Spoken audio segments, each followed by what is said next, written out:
Whenever you're ready. I'm ready. Sort of. Hey, everybody. Gonna do a little Springsteen song for you.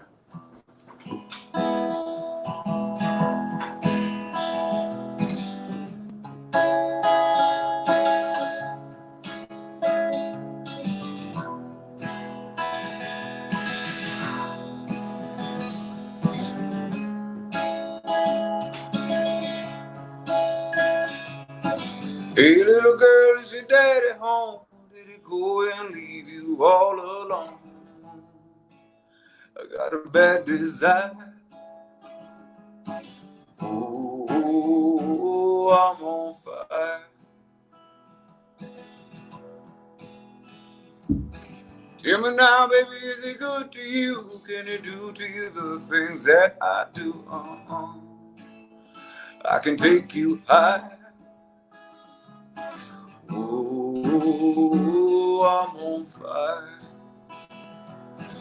Oh, I'm on fire. Oh, I'm on fire. Woo-hoo-hoo-hoo.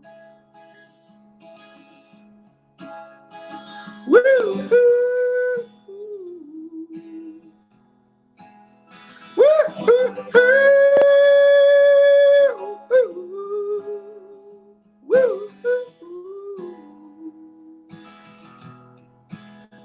It's like someone took a knife, baby, edgy and dull, and dug a 6-inch valley in the middle of my skull.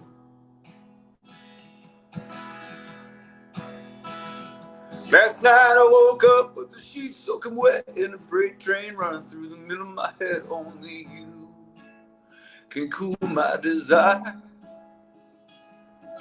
Oh, I'm on fire. Oh, I'm on fire. Oh, I'm on fire. Hey, thank you. Thank you so much. Welcome, everybody. Welcome to Huddle Time with Ronit. And we are so excited to come live to you with Aldous Collins.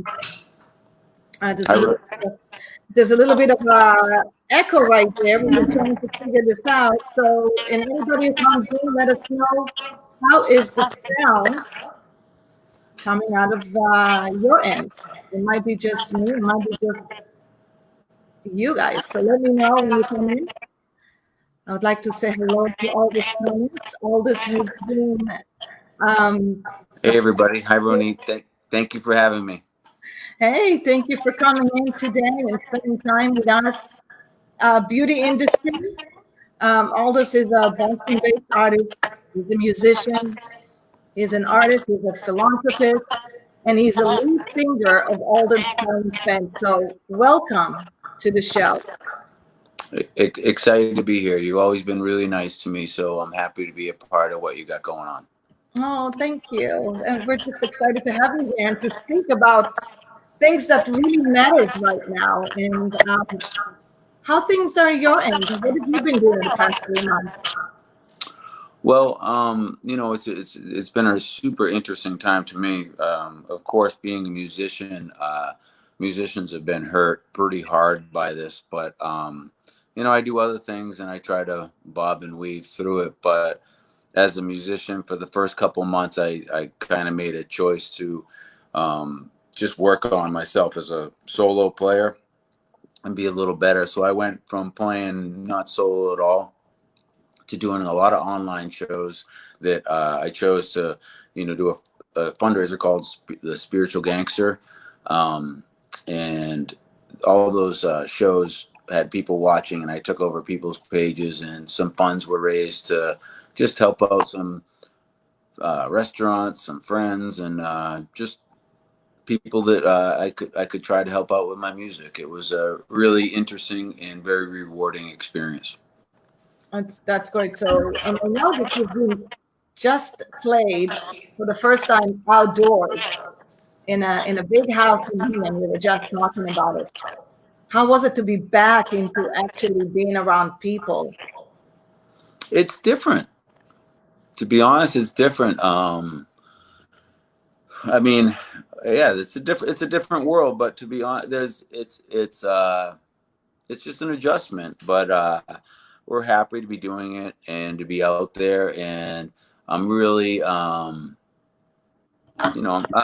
happy that uh, I'm seeing people enjoying what we're doing, because it's different being out there, and it's, who really knows. I mean, at least from where, I don't know what's going on out there. It's a crazy world. Numbers are spiking everywhere, but um, I do feel like that what we've done has been at least a positive experience for some people, so that's nice. Yeah. Do you find that our people are just really social distancing right now more than ever, or getting closer together? Um, there's a little bit of both, really, and it's just hard to really understand without like saying it's one way or the other. It's just a lot different than what it was. I mean, obviously, people aren't piling into a place and shoulder to shoulder, but it's a little looser than I think it was. And we started our first one, was like just a little backyard thing, but then we started a venue that I've been at for years called Rote Marine, and the guy's been nothing but great to me. And it's evolved a little bit. I think people are just tired. It's a I don't think anybody's trying to be one way or the other. It's just they're people miss connections. Yeah. They miss that. It's clearly. I mean, it's difficult for people to um, just even understand, Yeah. I think. Is it still, people are still trying to figure out how to get, how to deal with this, because there's so much zigzag. There's back, there's forth, there's back, there's forth. Um, you know, what have you done, that actually bridge that? I mean, I'm sure we all go through a really hard time, ups, downs. What do you do in order to keep that, to keep the momentum going? Because I think more than anything, we're losing momentum. So Yeah, I mean, I've had a lot of interesting things that I won't go into huge depth on at all, but like the loss of momentum, I could have really hit a big, I had a business change that wasn't great, and it could have sucked the wind out of me.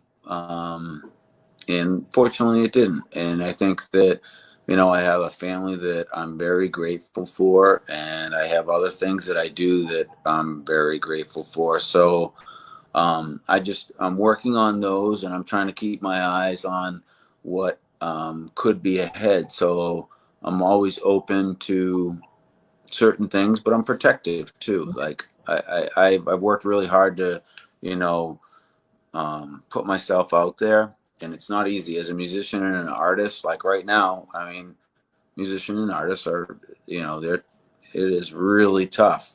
They're starving artists, starving musicians, and now the whole industry is taking a massive, massive hit. Fortunately, like I've been, I've had my art, which I do, is it's been good to me.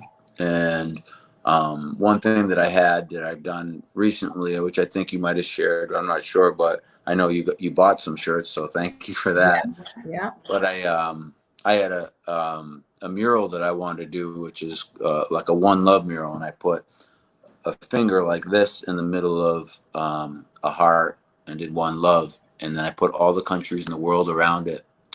And I wanted to do this, and I didn't have a place to do it, and I said, forget it, I'm just going to do it in front of my house. So I painted a 8x8 mural and put it in front of my house. And um, one, before any of the hard stuff was going on with all the George Floyd and all that. But that's a very important message to me, and it was something that meant a lot. These are kind of adjustments to the thing, but I got a flag one and a rainbow one now, and I've been doing some shirts, but the message meant a lot to me, and it's about community, diversity, and family, and a oneness and not such a divisiveness.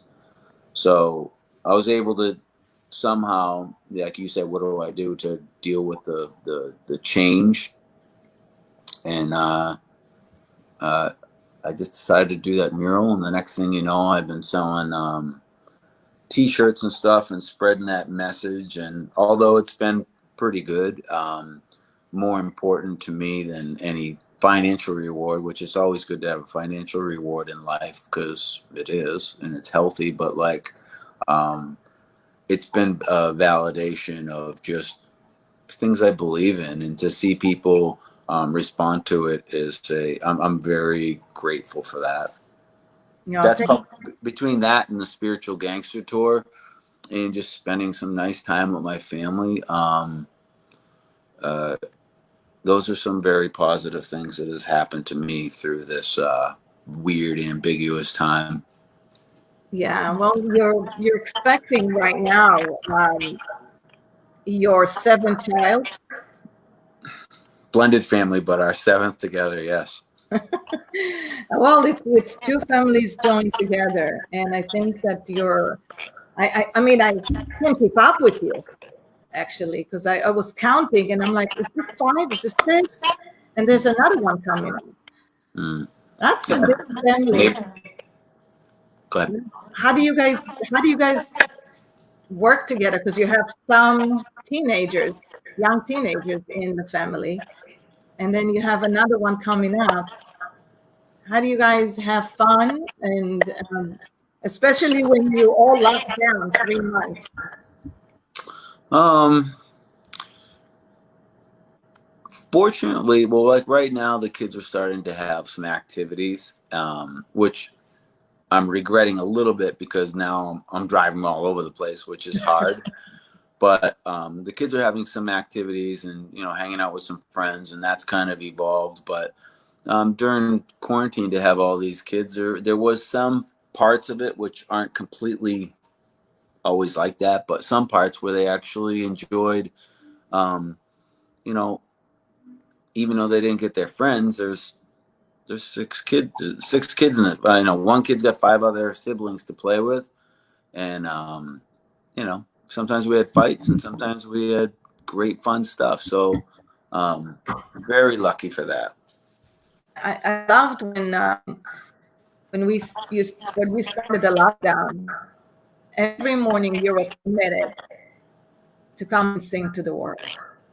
Mm. And so, would you say that part of getting momentum is giving you a challenge and giving you a goal and keep showing up and not wait from a routine?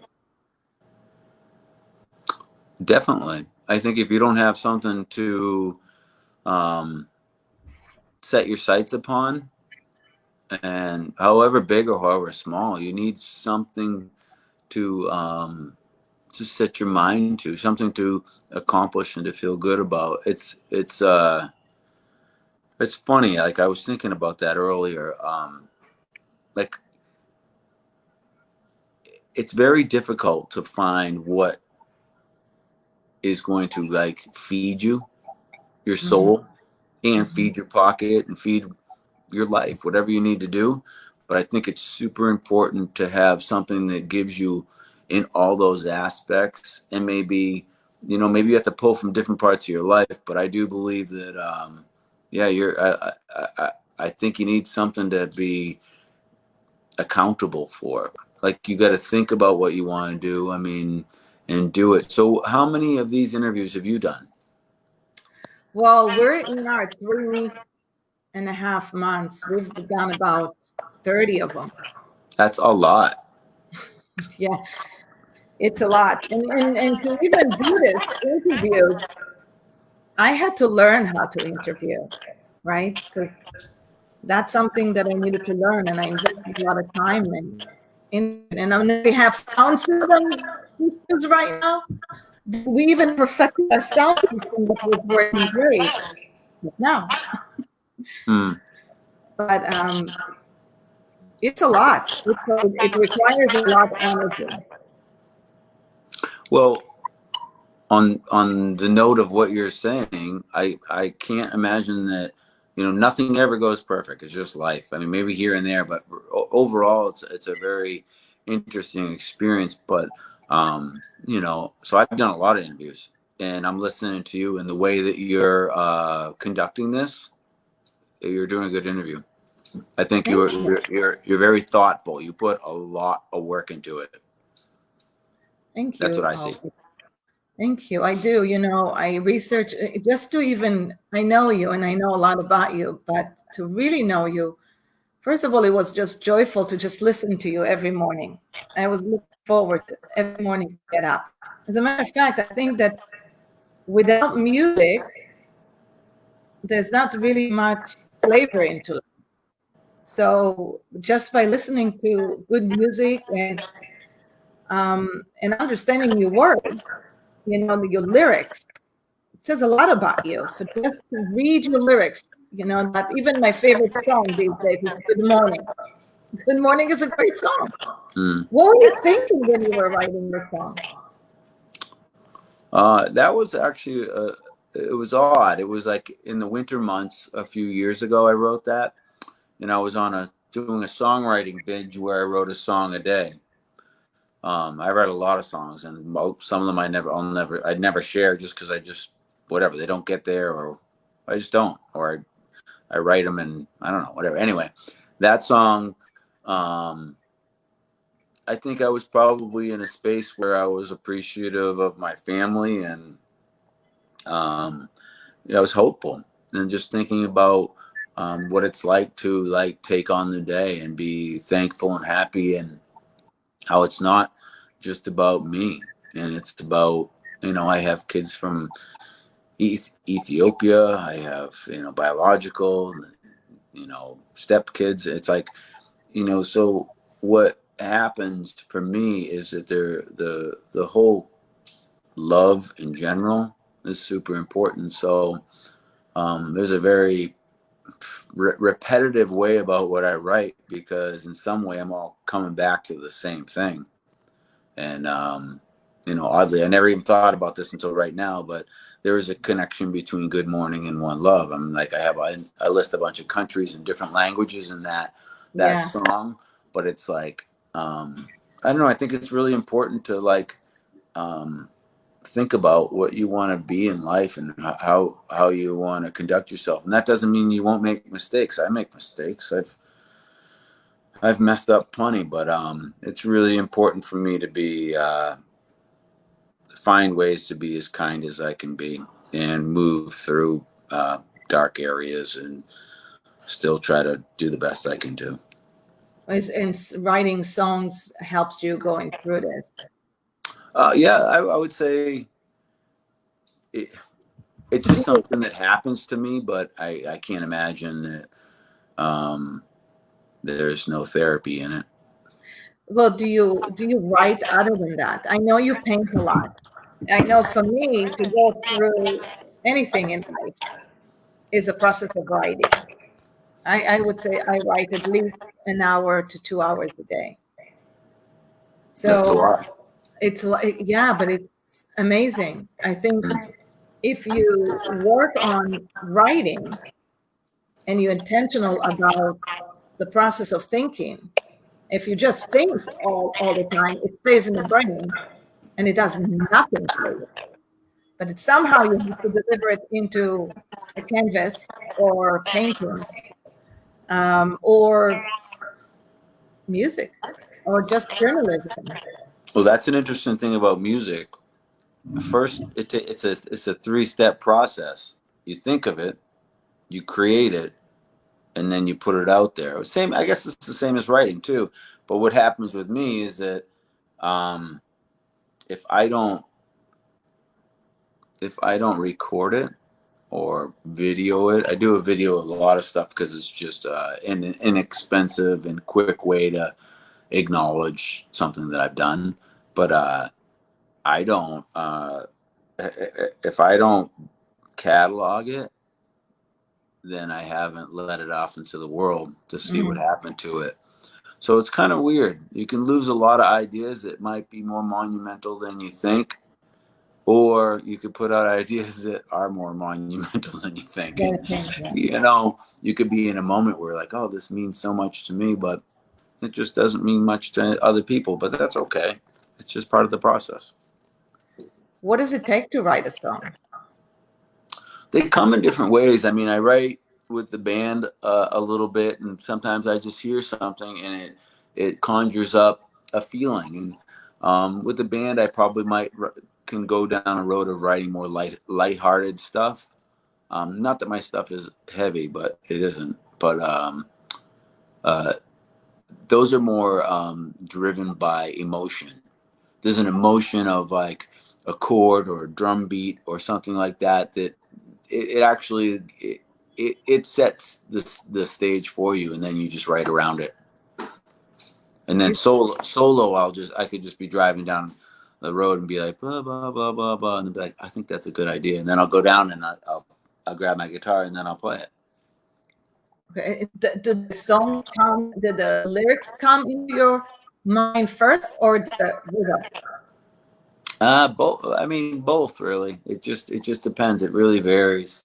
I when I was during quarantine, I wrote a song called Lemonade, and it's probably I don't play it that great, but I knew what I wanted to play. I'm too like I'm not practiced enough. I can do stuff, but I'm not like a crazy guitar player. But anyway, I did this little picking thing, and I was sitting outside after a long day. I have this little spot I kind of sit when I'm reflecting or whatever. I happened to be reflecting that day, and I was like, oh, not bad. It was a nice day. I had a nice day, and A nice day. and that feeling of like enjoying a moment, I walked inside, and then the chords just came to me. It's And interesting. so, what do you think? Now that I'm thinking about, what does it take to be a singer? Just like you said, it takes a long time to interview and plan a good interview. So, writing songs, writing music, being a philanthropist, being a father of six children, almost seven, a good husband. You do a lot every day. What is a day of life in Aldous Collins before COVID-19? Oh, before? Before. Um, well, the traveling part has kind of gone away a little bit. Even like to work, I've been able to do a lot of stuff remotely. Um, but I was working in Hull doing a project. I'm not doing that, so I don't have time. I don't have that time taking me. But like an average day would be me. I get up early every day. I'm always up by 6:30 or something like that, and then I'm not out gallivanting or anything really. I have a big family, and I've grown to really enjoy spending time with. I have a great partner, so I'm really thankful that we are able to hang out and be on a nice wavelength, and it works really nice. So I'm home a lot. Um, so before COVID, they're just busy, long days, and it's me reacting to a lot of stuff that's going on. Like I know a lot of people, and I have a lot of irons in the fire, and there's a lot of personal goals that I have, whether it's a painting or a song or business things that I am constantly doing, or a lot of times it's just maintaining my connections and the people that I know and try to facilitate things they need to be a friend. Or, I mean, that does take up a lot of my day. I do a lot of, end up doing a lot of calls that may not be, they just give to my soul more than my, immediate, financial day. They're more just friendships and relationships that are out there that I like to be in touch with. And I'm fortunate enough to have some really kind um, entrepreneurs and business people in my life, and Yeah. musicians that have been really good to me, and some great venues that have been good to me. Yeah. Lululemon, I think it was Lululemon, but I'm a ambassador for them, and they've been, I'm different. I'm not like this yoga guy. I'm not working out all the time, but I think my mentality is something that brought them in. So between my music and my painting and my mind, I got in there, and they've been nothing but very open and kind to me where they can be. I'm very thankful for them. I've been watching you for a long time, and your specialty, if I ask you the question, how do you define your career? If you could just define your career, what do you what do you do for a living? How does your, because we talked about it, you and I, about that perfect week, the perfect month. How do you manage to afford living the life that you want? And what is your day job? What is your main, how you define your career, your daily work? How do I? Yeah. How do you define it? Sorry about the acronym. Yeah. Well, for years, I was a musician, and that was all I was. I stopped. I had a painting business, and I stopped that because it was time, and it was something that I probably never would have kept doing. I mean, I'm happy I did it, but music or arts or something that I is more who I am. And then the path that I led into being an adopted dad, and just the world I am. My job, which I'm very fortunate, is basically to be who I am. And so every day I go out, and more so now, I've had some lessons in life that whatever.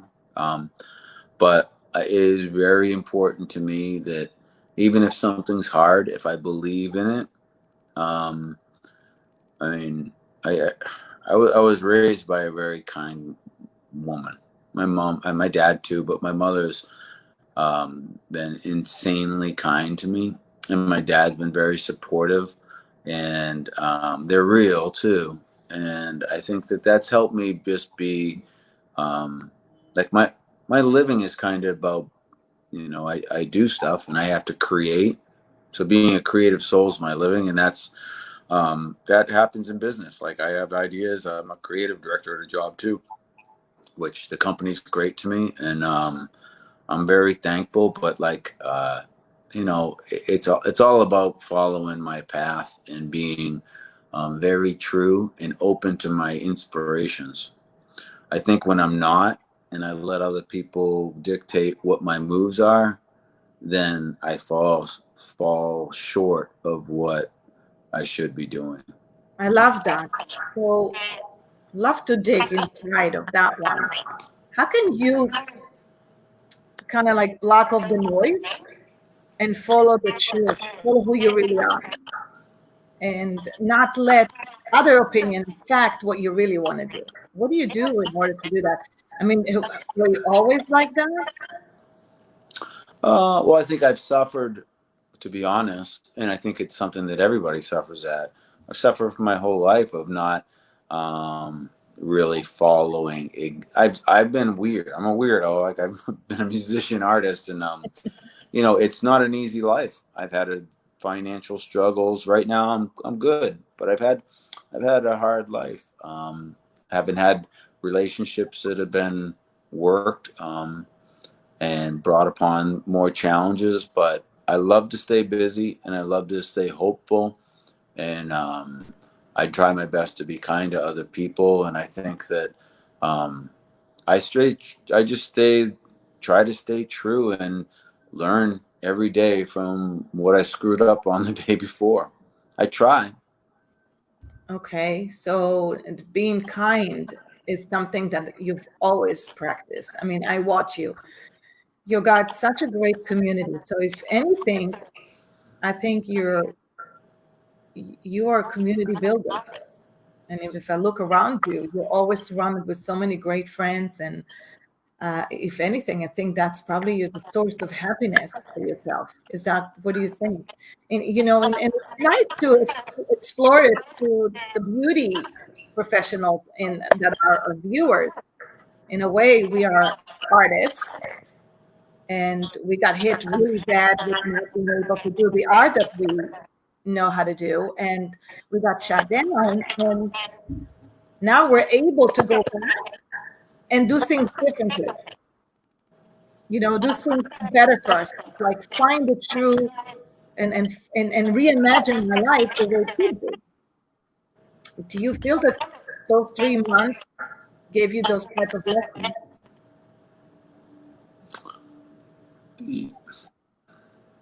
Repeat that last part again. You kind of cut out. Well, you said that you um, came back to with a lot of lessons from this past few months. And so all our friends in the industry have also learned a lot of good lessons, how to be better to themselves and how to Mm. be more kind to yourself and how to be true to yourself. Mm. So do you feel like those 3 months have led you to make different decisions now about how you're going to show up to life or how you're going to conduct your music? Um, I think that I'm not going to lie to myself. There's some things that I'm just kind of built a certain way, and I'm going to,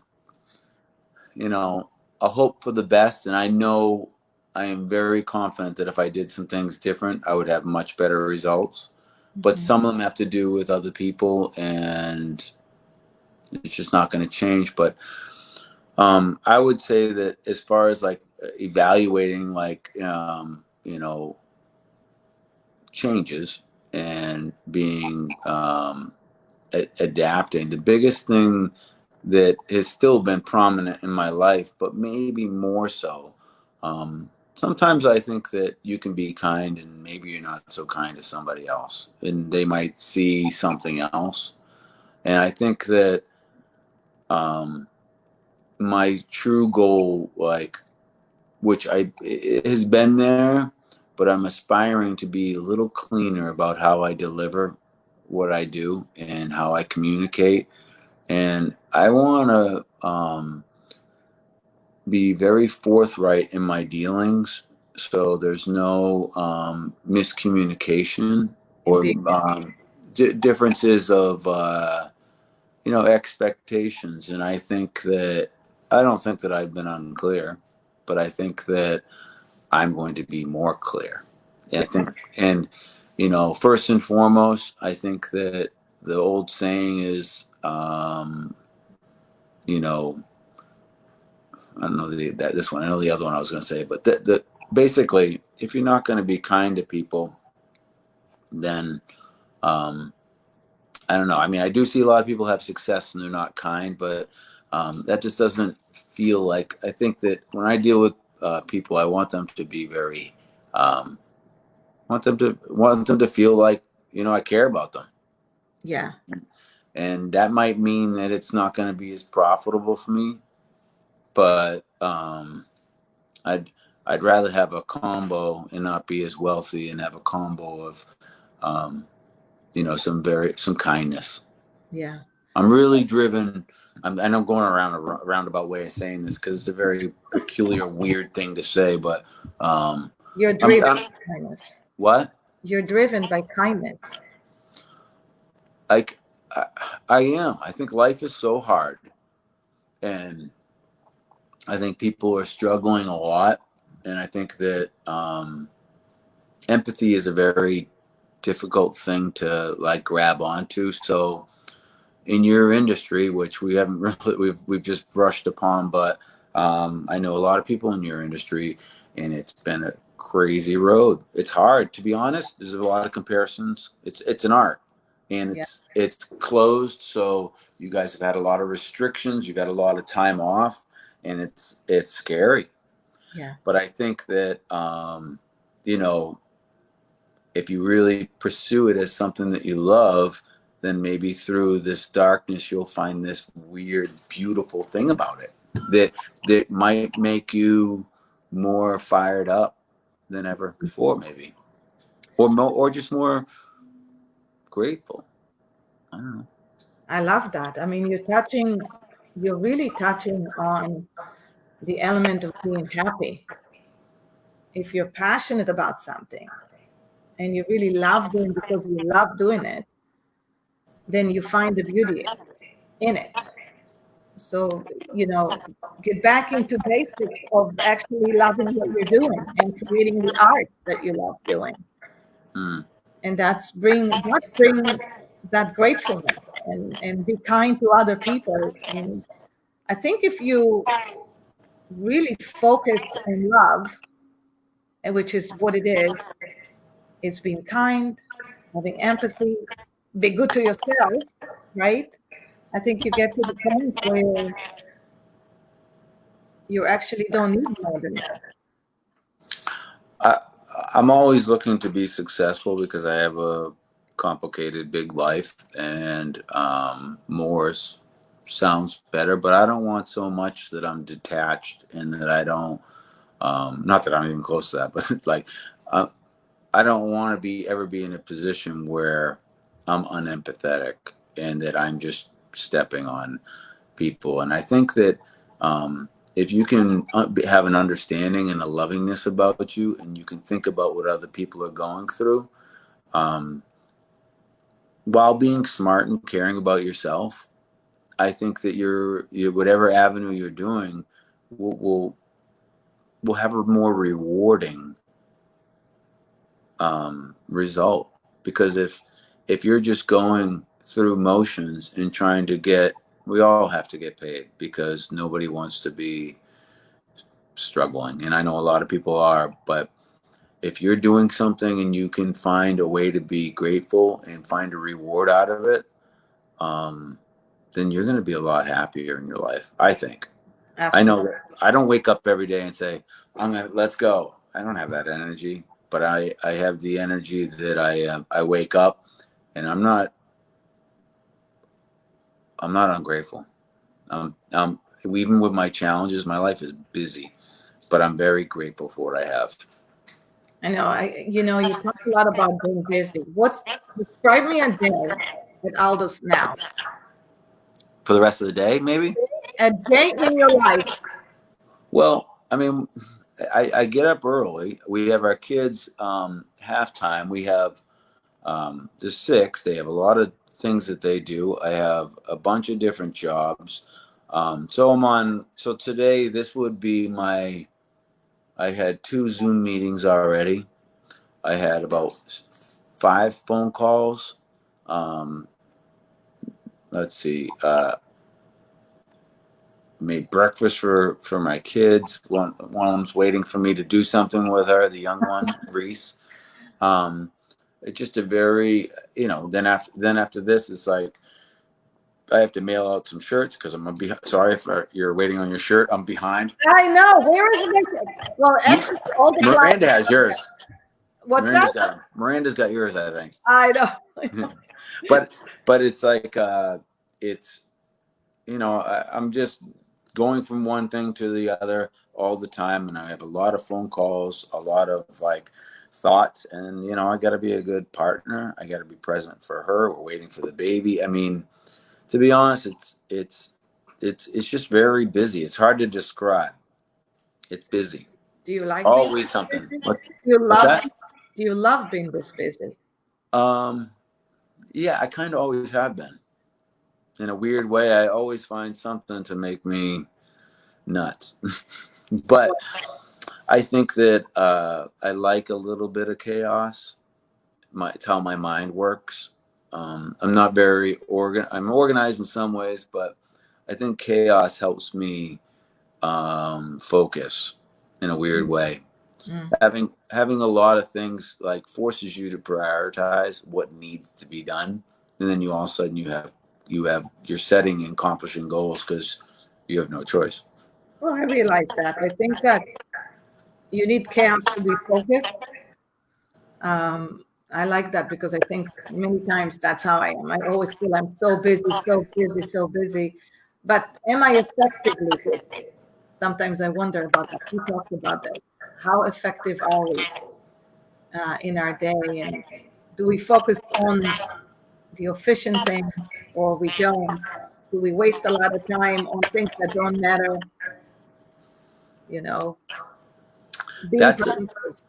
that is a really odd thing to answer because, like, you have to be good to yourself too. Like, we're not robots. Absolutely not. So it's like, um, I mean, I think you have to be respectful of other people and whatever life you have built. Mhm. Um, but I think you also have to be respectful of yourself and be kind to yourself. And, um, you know, like people, if you're having like a hard time figuring out what you need to do, then I think one thing that I see sometimes in the business world that is very undervalued, and it's difficult because people have such limited time, but I think discussing communication. Because if you don't talk about where you want to go or where you're going, it's going to be hard to get there the way you want to get there. And then you might end up being there and it won't feel as good. So I think communication um, can really help people out of their own way. Mhm. So true. You adopted two children. What led you make that decision? And Um, how was the process of adopting this is a two? long time ago. It was when I was, I've been married once, and that didn't work. But it was a long time ago. They were 3 months old, and we went to Ethiopia, and it was a long process, but it was a good process. And I tell the kids every day that they made me better, and it's just it's an undescribable thing. It's personal, but it's just like once you've been there, you understand it, and they made me better. They made me learn how to love better, be more be more who I should be. I love that. There's just so many lessons to listen to you, Aldous. I don't know about that. There are. I mean, we all have a little story to tell, and I feel like listening to you and listening to your songs, there's a lot of good lessons there to all of us. And you obviously are a very busy person with a lot So of, what was that last thing? you're a very busy person, and going through what we're going through, knowing our industry, what kind of best advice for the next few months that we have to deal with continue of this type of life right now? What are your best advice? How to keep happy? How to keep momentum? Well, I think that it's like, um, I it's difficult because I'm not, you know, in those shoes. So, when I think about it, you know, it's basically I'm trying to be empathetic to what it might be like to have that type of career and why it would be rewarding and why it would be hard. And I think, the biggest hard thing right now is the reinvention.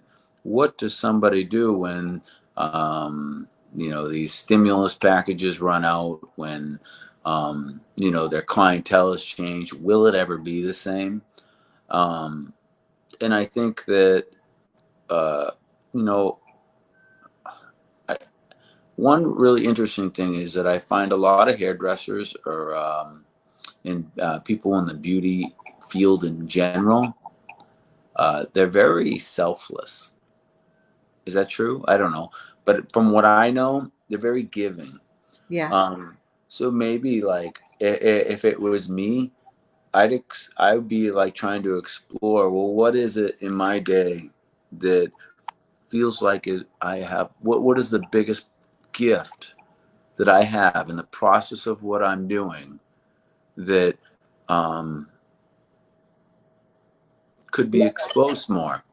Because that way, like, maybe it's the conversation, because a lot of people like, like to go to talk, or maybe it's like some beauty technique that that could be shared. um, I don't want to go on too long, because I don't really have any great ideas, but I think it's just important to, like, maybe focus on what it is that makes you feel good about what you're doing, and then maybe in that thing harness that beautiful moment. And imagine to yourself maybe some other things, like what are the things that you like about doing that you can leverage and do more, or pivot to something, reinvent, to do something, like maybe try music, maybe try painting. Just, I think, like, there's just this time to invest in who you are and what you can do more for yourself, like you said. I imagine that there's some products that, like, if anybody's listening, maybe there could be like a make a lipstick piece, or you use certain things, and you could have a product that's uniquely yours, that comes out of a mind of being so hands on with beauty, that you might have a different perspective than somebody who's looked from afar. You've had your hands on, so it might, maybe that's an interesting thing with the art, because you're already doing art, and then maybe to do a fine art would put a more tangible feel on a piece. Because if you have, sometimes it's like, when art is created, it transcends you to some weird place. Mm-hmm. But maybe because it was so tactile and so human, when someone was learning, that a transition could be cool with that, and you could be doing a painting with some of the products that you use every day, and then maybe Lancome could sponsor that series, where it's like, hi, I'm whatever, Tina Louise, and this is my series, and I'm using these products. But I mean, it could be that. It could be like, this is what happens with me. I find that the majority of my clients, if you, like, kind of like did a catalog of what they were talking about, they want to, they're lacking this. What are they lacking? Well, how do you fulfill that need? Mm-hmm. Because Mm-hmm. they're coming to you, telling you, however many, like you say, you have 50 regular clients, 100 regular clients. What is that need that they all kind of universally have, that maybe no one's seeing in that way, because they're sitting in a chair, and it's a different type of vulnerability? So there could be something like that. I don't know. No, but that's really brilliant, because that's I don't what. know. You're putting me on the spot. I don't know No, what to I say love for doing that. this. We discussed this. This is going to be a very organic interview. So Oh, organic. I'm fine with that. I'm happy to say crappy things. I'm just saying it might be crappy. But I like that because it's the vulnerability piece, and it is true. Now you have to listen to your customer more than ever. More than ever. You got to get really personal. So, what can you do and listen to them that can that you can have, like, ding, an idea? And at the end of the day, it's always about that idea. Hmm. Did you hear anything I said without? The last pit, I every now and then I miss a couple words, but you said it all comes down to an idea, basically. Yeah, yeah, yeah. And be in the moment and be present and find out, when I was running Maxine Salon back in Haiti, I was trying to find a way of how to make something very unique, that was unique to us, very unique to us. And haircuts are haircuts. They're the same. There's about six of them. It's how you cut them and how you personalize them, but the techniques is the same, right? So one of the things that I thought would be, what if we're going to call each haircut on somebody's name, one of our clients. So we took 6 haircuts and we called it Lola. We called it Lulu. We just had names for each and one of them. And that was a hit. It was a hit. Every time a client would come to the salon, they wanted to either get a Lula, a Kim, a Rona. There was something very personal about it. I think when you tap into something that's fun, unique, and yet grounded with something tangible, then people will they'll at least acknowledge it. Mm-hmm.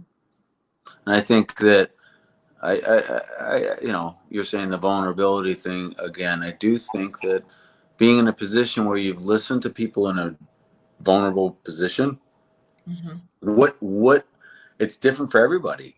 So everybody out there, whoever's listening, there's something that you have learned that is unique to your situation with someone else, that is vulnerable and unique, and it could be a nice path. It's just a matter of tapping into it and understanding what that was and why it would make sense. It sounds abstract, but I think that there is those helpful things, and I think it's just tapping into, like, your love for what you do, combined with, like, the lessons that it's given you. Which makes me think about lessons in your song. Leaving all of us with a really good sentence out of all of your songs right now. What's a good line for all of us with one of your songs? What's a good line? Yeah. That is relevant right now. Well,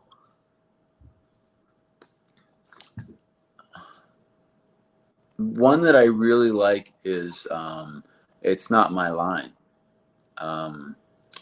It's a line that I was in California, and I was waiting for Melanie, who's my person, to finish her work. So I was kind of roaming LA and hanging out and walking around and checking out stuff. And I ran into these kids that, because I'm older, they were like, I don't know, early 20s, whatever.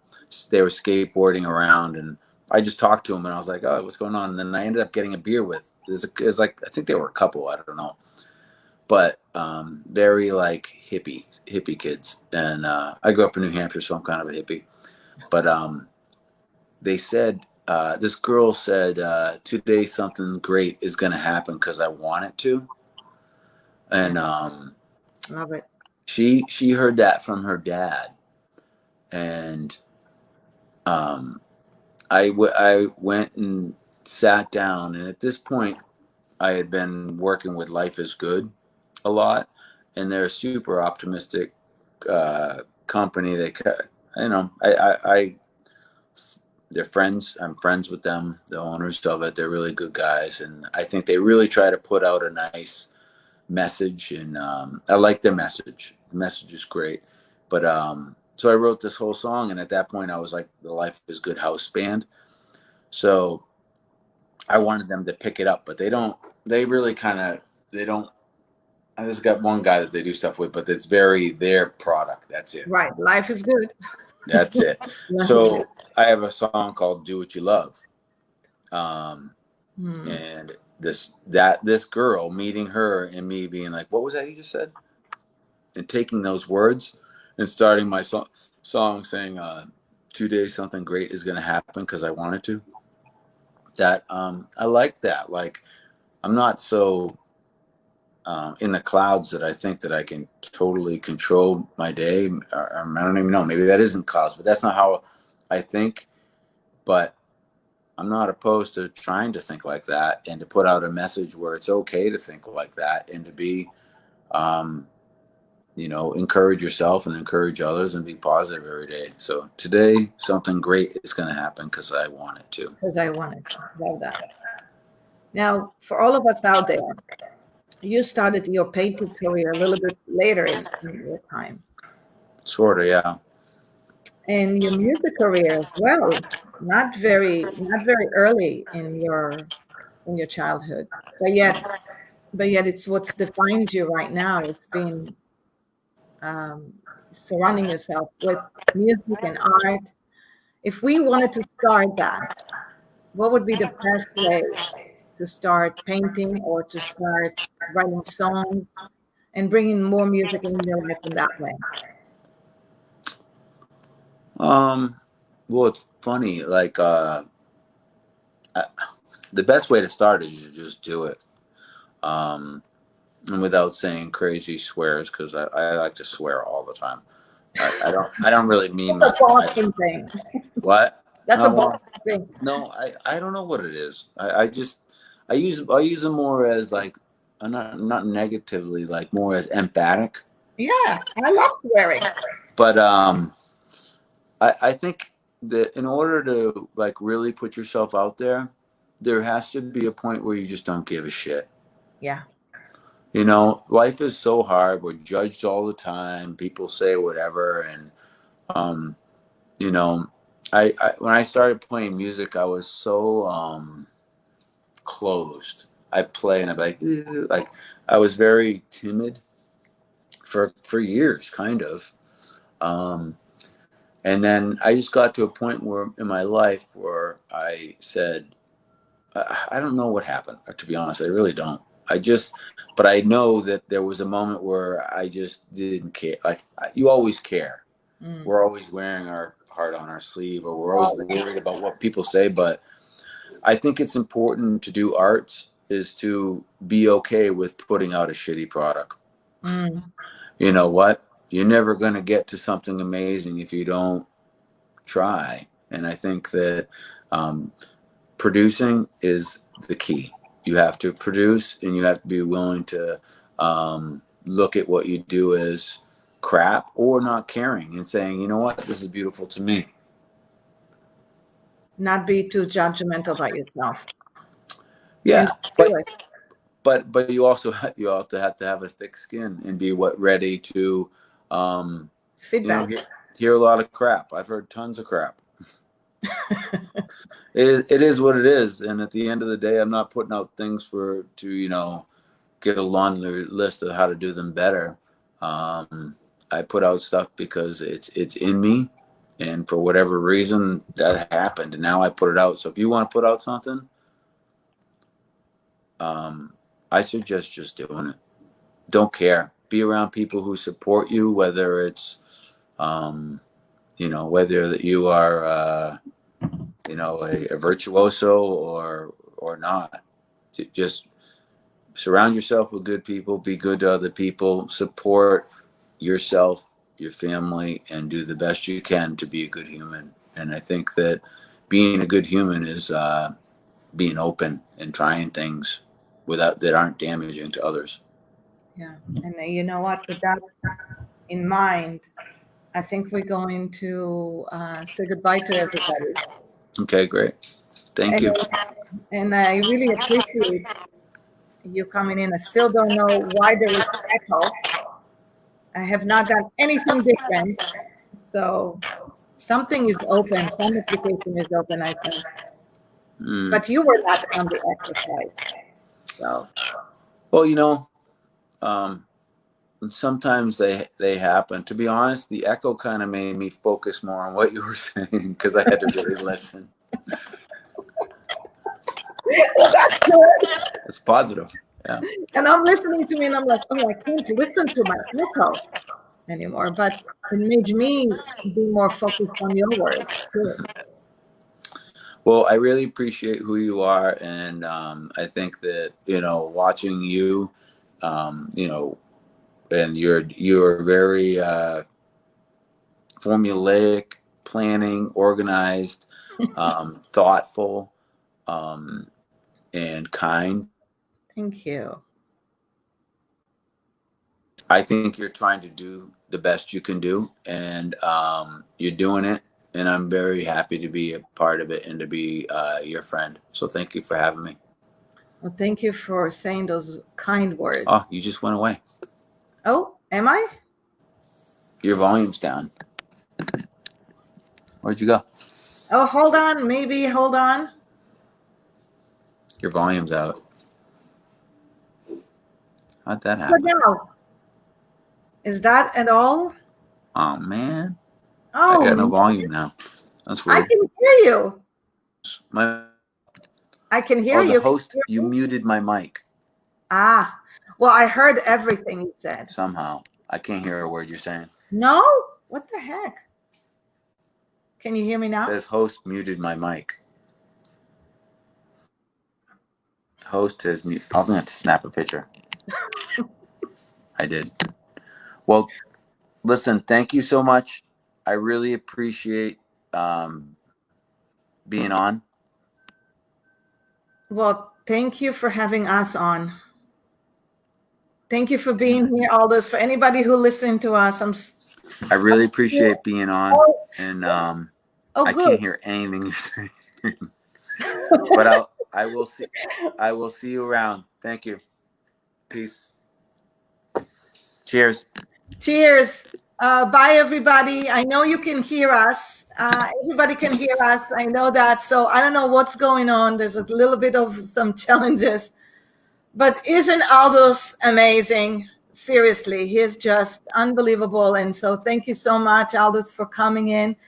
And thank God this happened only the end. So it was so much love in here, guys. And if you can get any kind of great messages, is be kind, be patient, be good to yourself, learn the things that you always wanted to learn, leverage what you have, find out the vulnerability with everybody. There's just so many amazing lessons here that each and one of them is just a diamond, a diamond. If you can only harness it and practice it every day, I guarantee you that you will be singing with all this every day. So I love you. I'll see you in next week on Monday with another great guest, Mary Wilson. And I can't wait to share more. And I'll do better with this sound thing. Bye, everybody.